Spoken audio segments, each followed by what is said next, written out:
Boom. Welcome back to Dream Chasers, ladies and gentlemen. I'm your host, General Moses, Adam Carswell, whatever you want to call me. We're here. We're ready to rock. And we've got a repeat guest with us here on the show. Again, today, I'm excited to talk about a lot of what she's working on now and many other things. Again, the Tool Room Academy is really what connected us. And now I'm grateful to say, Shan, we've become very good friends just over the last few months. We shared a spotlight on Leaders of the New School, the compilation in the fall, which, just looking back to that moment, I'm sure in both of our journeys was like, just such a game changer for so many reasons. So yeah, it is cool to just pause and reflect about that. But Shan has definitely kept the momentum going. And that's what we're going to talk about here today. So welcome back to the show. Thank you for Thanks for also. having me. Absolutely. I know you did the interview on short notice too. I hit Chan up and I'm like, hey, trying to get some content out, got a baby on the way. What do you say? And she was like, just tell me the time, I'll make it happen. So that's what it takes to be successful, right? Just speed of Yeah. execution and all that stuff. Um, let's kick off with your latest release. It was just featured on Tool Room Radio. A lot of people are talking about it. Remix of Low Seconds track, Run It Up, Data Transmission. How did this all come together? Okay, so yeah, I saw that they were advertising the remix and I really liked Loz's original track. I'd played it a lot. So I thought, yeah, like Data Transmission, I've got loads of respect for. I really wanted to land a release with them as well. So I saw it as like the perfect opportunity. And then it was like an added bonus that the winner would go on to play a festival with them as well. So I was like, okay, this ticks loads of boxes. So so yeah, I kind of started working on it, and it honestly is the quickest track I've ever made, and probably one of my favorite I've ever made, because I just like the vocal, I decided I was going to go a certain way with, and then I started playing with different riffs with the piano. And then there was like a little moment where I was like, there's one thing missing, and it's the bass, and I can't quite place what to do. And then all of a sudden it was like, we'll try a bit of acid. And then it was like that flip moment from like this like piano, almost EDM-y style build up into like this acid flip. So yeah, I mean I loved making it. I loved the end result of it. And I was just like fingers crossed that everybody else has the same sort of feeling about it as I do, because you just never know, do you? So Yeah, that was and the and story behind that. you guys can go on Shan's I'm sure on your Instagram you have the reaction video of them Yeah, yeah. playing it the first time, right? That's a good one.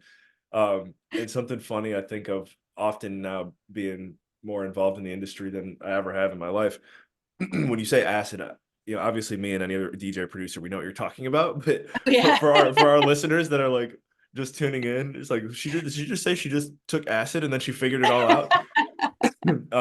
How would you describe what you mean by by acid to the average Yeah, so guy? like acid is like the squelchy sort of like twisted up synth lines that you hear sometimes, dates back to the old like Chicago house and stuff. And when they there's the story, isn't there, where they had the TB 303. When it came out, it was like it wasn't a success, and like you could pick them up in like the thrift stores for like pennies.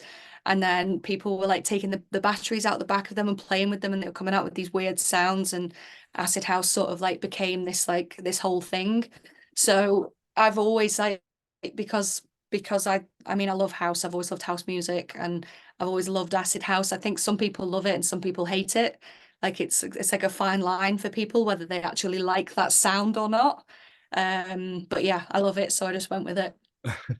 Yeah, I'd recommend, if you're not familiar with kind of, as Shan said, the background and the story of acid. It's pretty fascinating. I've seen like some cool historical videos before on Instagram. So I'm sure if you just go on YouTube, actually, I guess you probably can't just type in the history of acid. You'd have to say the history of No, like remember to put house on the end.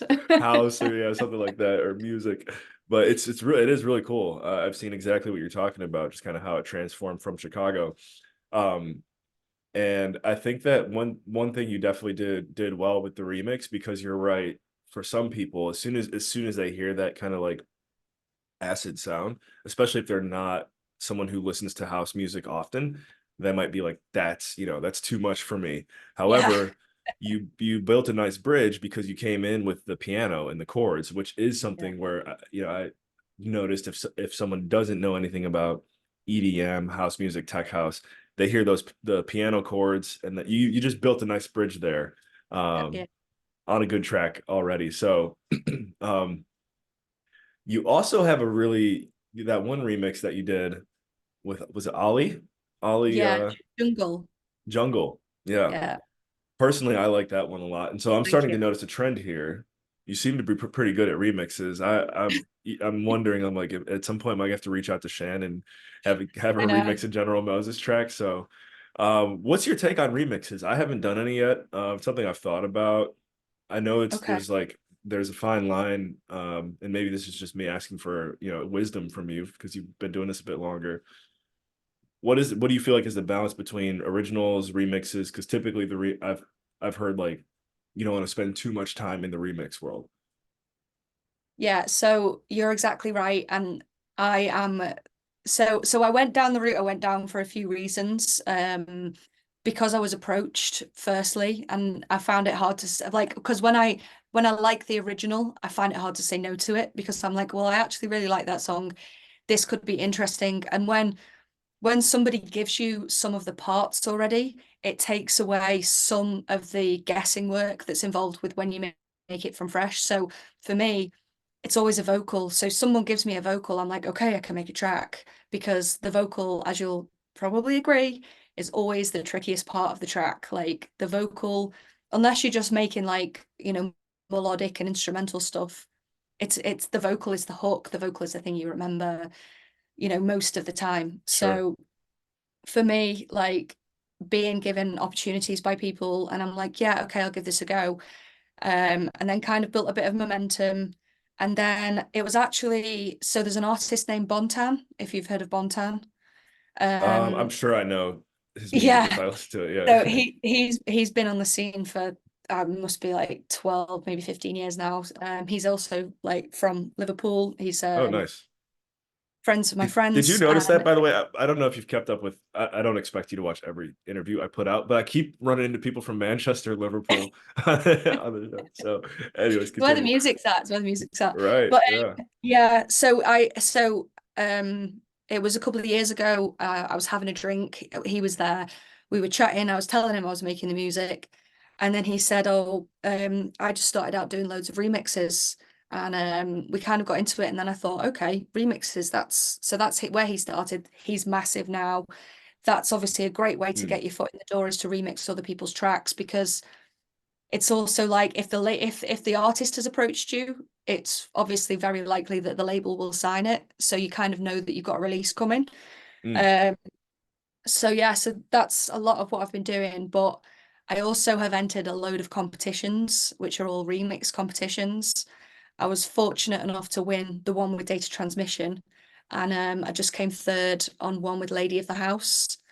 So Nice. I think again, I did see that. Yeah. Yeah. yeah, yeah, it's like it's a foot in the door. It's a label that I've always wanted to release on. So it's just a massive opportunity really to like to land another release on a label. So that's where I've been with the remixes. However, I've promised myself I'm going to stop and I'm going to make some original Shan music. I'm going to say no for a while and I'm just going to concentrate on me and bring out some of my own tracks. Nice. Well, for now, I'll make it public. I'll be the first person you say no to hold yourself accountable. But do know, I mean, from what I'm seeing, Shan, we could obviously talk about it when the time is right, but I think that'd be really cool. You seem to be good at it. Absolutely. So I'd be Thank you. flattered for you to do that one day, remix one of my tracks. I would Anyways, love oh, I would love okay, to. cool. There it Yeah. is. But no for now, guys. Got it. She's focusing on her. So now What are you working on? What are you working on? Like from a release, how are you balancing releases, gigs? I know that's always a battle. I think from my observation as a younger artist too, although you might think it'd be get more challenging as you get busier, but there's a trend I've noticed from a lot of our peers getting just fresh out of the academy. It's just getting the consistency with releases and creation. um, yeah. so what are you looking at for 2024? You've got this one out. You got any more Yeah. scheduled? And how are you just kind of holding Yeah. yourself to the fire to make sure music keeps coming out? Yeah, so I've got the Lady of the House one due out. I've got another release on data transmission on their sub-label DT Weapons. Nice. I've got what else? I'm sure I've got three. I've forgotten.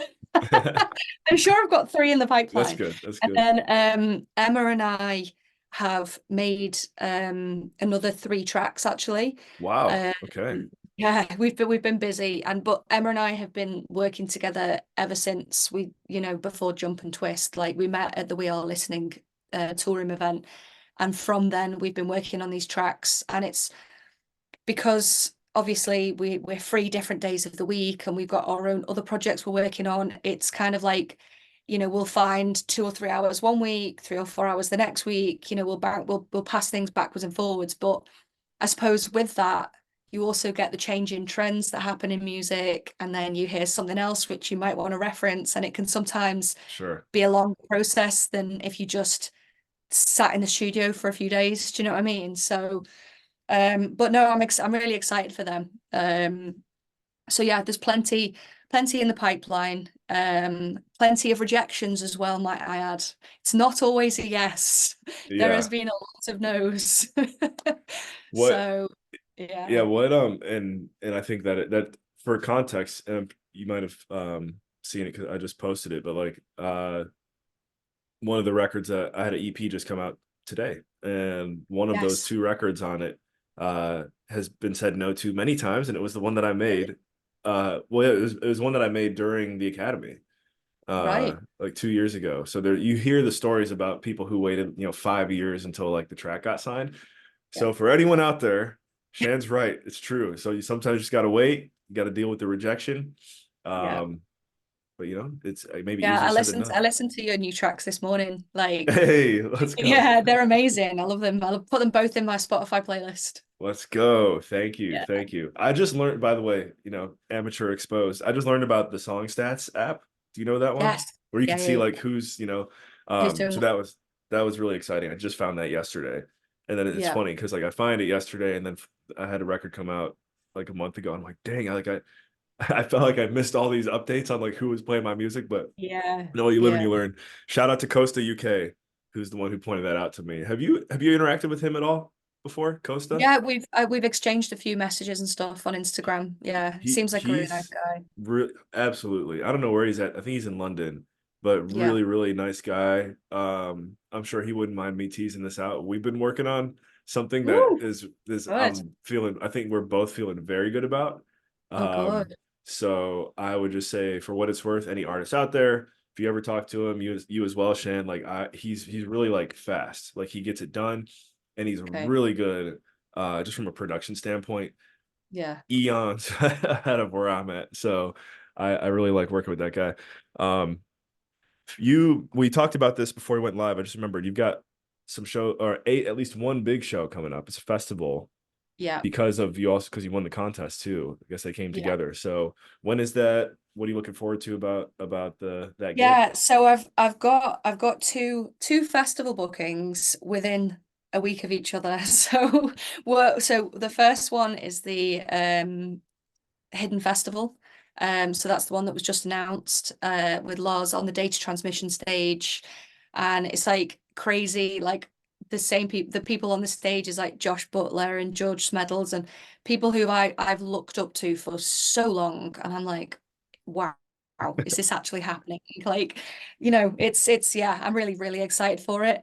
And the second festival I'm about to announce in the next couple of days, this you could say in some respects is like, yeah, it's big.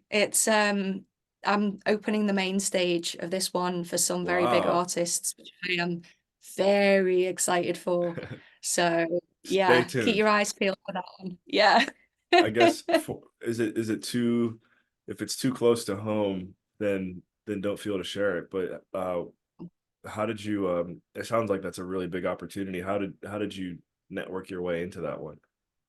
So the main stage one, I was actually really lucky because so back like where I'm from, we've got we've got a venue which is like a bar restaurant, and when we started the venue, I said I want it to be about house music. I want house music to be on at weekends. Like I want it to be specifically known for it. Like not just like you go to a bar and there's like random music on. I want it to be like a house music venue that people know oh yeah, that's like being in Ibiza, the music's great, blah blah blah. So because I started that up, I brought together like a network of DJs and like made a whole network of friends from the area and from beyond. Um, and it's through like my networking of DJs and people that I know, etc., and them seeing that I'm releasing tracks and becoming an artist, and then being presented the opportunity of, oh, Wow. actually, there's this big festival on, it's local. Do you want to open the main stage? And I'm Wow. like, hell to the yes. Nice. That's So so that's again, people want to know sometimes what the secret to everything is. You've been putting in the work, yeah, right? you got to. Releasing, staying consistent, and you just keep doing that. Eventually, the opportunity is gonna present itself to you. So that's pretty cool. There's something I think maybe just because you said um, Ibiza, it reminded me of when I was scrolling through song stats for the first time yesterday. And again, I'm like just trying to figure this app out still, but I'm pretty sure I saw something where it's like places in the world where like your music would best fit in or something like that. And Oh it yeah. was really like two places. It was London and Ibiza. I'm like, all right, Wow, well, that's good. that, That's cool. yeah.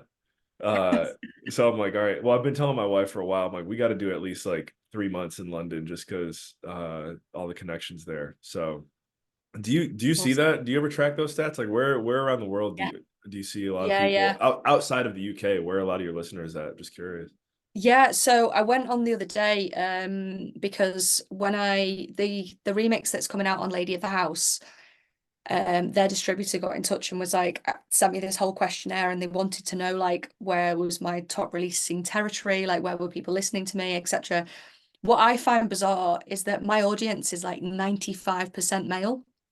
I'm That's like, great. what am I doing here? That Like, is funny. what? That is yeah. Um, Well, I mean, yeah, and I think probably most it's maybe tech house as a genre is probably more yeah, male listeners, but yeah. that's pretty funny. But I know go it's like, ahead. yeah, and then majority, the main age bracket is like 31 to like 50 or something is my main age group that I like attract. And then my top two countries, number one was the US and number two is the UK. Wow. Okay, the US. That's good. Yeah. That's good. I wonder do you sometimes you can kind of figure out what record it was that maybe created that magnetism. Do you know what it was for you, or is it just kind I haven't looked into it enough, but I will. of I'll have a dig around. so Americans between the age of 31 and 35 males. That's your so you gotta do ultra you gotta do a show at Ultra Makes Miami. sense. Like it's gonna have to That's happen, right. yeah. Makes Or sense. EDC or something like that. Cool. I'm sure you will eventually. So, last thing, I know Tool Room's got the event coming up in London in April. Or Yep. is it Academy? Is it It's just Academy like a event? room networking event, yeah, for Okay. the label. Yeah. Cool. So what are you looking forward to at that event? Um, I'm really, really looking forward to meeting people that I've made connections with that over the past year or whatever from touring or from the releases that I've not met before that I know are going on that day. So like ton of people that I've only ever spoke to quite regularly on chats but never seen in real life. I think that'll be really cool. And then the last time they did this event, I learned so much. Like they had like big labels there. They like delved into all sorts of things about how to like, how to get where you want to be. And they had artist talks. So I'm just looking forward to like the whole day as a whole and learning some new stuff and meeting some new people. Nice, nice. Yeah, I mean, you'll be on one of those speaker stages one day, So given will the you? given the recommendations. Um, One thing I learned from you from a networking perspective is, and I don't know if this is just like a Shan thing or what, but I've used it with like 10 different conversations that I have now. You changed the like in our chat, you changed the theme. So it Yeah. was like, I don't know, it's like I don't even know. I just know when I see it now, it's like, okay, that's the Shan theme. But I've done that to kind of personalize communications with Oh, other cool. artists before. So I don't know if that was just like if I was just lucky and then I happen to be the only one that you did that with, but if you do that as common practice, I would say that's a really good little networking subtle Yeah, hack. like Yeah, no, that's actually like that was subconscious as well. Like it was, I think I'd like lent on something and then I changed the background, and you were the first person I've ever done that with. And I went, what have I just done? That's cool. And I was like, how have I even done that? But I'm not going to say anything because that was really cool. Nice. Well, yeah, I copied Yeah. that. I thought because I know what you're talking about though. Sometimes the chat is weird. Like if you try and scroll or something, it'll turn on like vanishing mode or whatever. Um, and I think I did do that one time to someone before, like years ago. So, anyways, there you go. Networking hack Yeah. with anyone, really with anyone, to be different. Change the background of your chat, get their Yeah. attention. They'll remember it. Exactly. Because who does that? No one, but we do. Um, cool. Well, we talked a little bit about what you're working on here, Shan, but I guess as far as the academy goes, I know that's what brought us together. What do you feel like now as you get further away from graduation? I know obviously like the connections that you're just talking about at the event are big, but like what do you find valuable that you learned from the academy now that you're kind of more further away from being in the trenches? Yeah, I mean, I think there's loads that I've taken from the Toolroom Academy. A lot of it being like connections and just networking and just like ways to be productive, and there's so many hacks that I've learned from the production side that has helped me, go forward. I think it's kind of hard when you break away, like when you're done with, like I've always found it like an empty void sometimes, like when you've finished a course and you're like, oh, I'm on my own again. Like it can be quite intimidating sometimes. Yeah, definitely. Yeah, yeah, I know you're nodding, so you must agree. Yeah, well, I lived that reality, Yeah, and thankfully, yeah, I found some guidance basically through it was indirectly, it wasn't from and I think the academy provides this now too, which if they did at the yeah, time, I wasn't aware of this, but one-on-one coaching. I yeah, think I right. think that's an option now, right? You can do that with like Ben or D Ramirez. Have you seen that? Am Yeah. I getting that? No, I did do the one-on-one coaching. I Oh, did you it with Dean. did. Yeah, yeah, When did you yeah. graduate? So not January just gone, the January before, but then since then I've done the Club Ready Mix and Master with Ben Remember as Nice. like, but that because I won that as part of this scholarship when I won a competition for Toolroom a couple of years ago. There you Just go, another keep competition. just keep winning. Yeah. Cool. Well, that for me, the working with someone one-on-one, Yeah, that was after the academy, that was the game changer, but I needed the academy to even realize that like, well, one, I needed it just to learn how everything works, but two, to realize that that was even a possibility, was to like find someone that you could yes, really work with. yeah, So, um, I agree. yeah, I It's would I very would fun. recommend. Yeah, there's been times when I've had a track like 90% there, and then I just need that second pair of like a pair of expert ears to run their ears over it to give me the confidence that it sounds good, or maybe actually the bass isn't quite right. Do you know what I mean? Like I Yeah, think it is just whether you grab an hour with a mentor, or you seek some coaching for like a couple of hours. If you're invested into that track and you believe it's going to go places, I feel like it's worth the investment. yeah, you hit the nail on the head. It's really confidence to Yeah, be like, am I doing this right? Someone who's been in the game for a couple decades saying yes or no can go very long way, especially yeah, getting their hands on what you're doing. So there you go, yeah, everyone. If you haven't tried any form of one-on-one coaching, I think we would both yeah. endorse it. And I actually haven't tried the with D Ramirez, or is he the only one, or is there someone else that you can work with? No, Ben Keane does it as well, yeah. Okay. But it's like an intensified program. I think they only take on a couple of students a year, but when I did it, it was like a 5 month intensive. Oh wow. Okay. Cool. Yeah. But obviously But worth it. It's paid off. So cool. Well, we're gonna wind it down, Shan. Thank you again for hanging out with us here on Dream Chasers. What would you say is the best way, number one best way for all of our listeners and viewers to follow up and get in touch with you? yeah, just I mean, Instagram is my main platform, so hit me up at Shan Music, spelled CHANNE. I don't need to spell music, guys. So yeah, Shan Music, and yeah, just hit me up on there. I've got all my links in there. Got my link tree. I've got all my releases there and stuff. So yeah, hit me up. And where's the Data Transmission Festival? Where and when is that? So that is in Milton Keynes, which is near Londonish, in the UK, and that is on the 29th, Saturday, the 29th of June. Boom, there you go. Get it in your calendars, and also make sure you follow Shan so you can get the update on that super secret main stage event that she's doing. I'm sure that'll be the info on that'll be out in due time. So, Shan, thank you again for Thanks for having me. investing your time with us here. I know you're very busy. Got to get back to the little one. I'm sure send her all the love and kisses as a fellow parent. I know we're Will on the do. same page with that one. So, Yeah, good luck as well for the upcoming baby. Good thank you. luck. Thank you. Yeah, ready for girl dad life. This is going to be a new chapter. So, Yeah, looking you'll forward love to it. it. I'm sure. Yeah. Yeah. Cool. Everyone, go follow Shan. Thank you for tuning in. Remember, in all you think, say, and do, take it to the next level.